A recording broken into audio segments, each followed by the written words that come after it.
పద్మావతి అయితే వంటగదిలో వంట చేస్తూ ఉంటుంది. అలా వంట చేస్తున్న పద్మావతిని వెనక నుంచి అయితే విక్కీ హగ్ చేసుకుంటూ ఉంటాడు. అలా హగ్ చేసుకోగానే పద్మావతి గ్లాసులో ఒక్కసారి పడేస్తూ ఉంటుంది. ఇక విక్కీ అయితే పద్మావతి దగ్గరికి వెళ్ళి ఏంటి అనేది అంటూ ఉంటాడు. అలా విక్కీ పద్మావతితో అలా ఉండడం చూసి పద్మావతి అయితే షాక్ అవుతూ ఉంటుంది.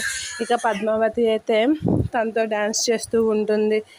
తనతో డ్యాన్స్ చేసి ఈ టైంలో సరసమంత వీలు కాదని డ్యాన్స్ చేస్తూ పద్మావతి అయితే విక్కీతో డ్యాన్స్ చేస్తూ ఉంటుంది. ఇక విక్కీ కూడా పద్మావతితో అలా డ్యాన్స్ చేస్తూ అలా చూస్తూ ఉంటాడు పద్మావతి. ఇక పద్మావతి కూడా విక్కీని అలా చూస్తూ ఉంటుంది. అలా చూడగానే పద్మావతి ఒకసారిగా విక్కీని అలా పక్కకు తోసి సిగ్గుపడుతూ ఉంటుంది. అది చూసి విక్కీ కూడా సిగ్గుపడి పద్మావతి దగ్గరికి వెళ్తూ ఉంటాడు. అలా వాళ్ళిద్దరూ విక్కీ కూడా పద్మావతితో చాలా హ్యాపీగా ఫీల్ అవుతూ ఉంటాడు. ఇక పద్మావతి కూడా విక్కీతో చాలా హ్యాపీగా గడుపుతూ చాలా ఆనందంగా ఉంటారు వాళ్ళిద్దరూ.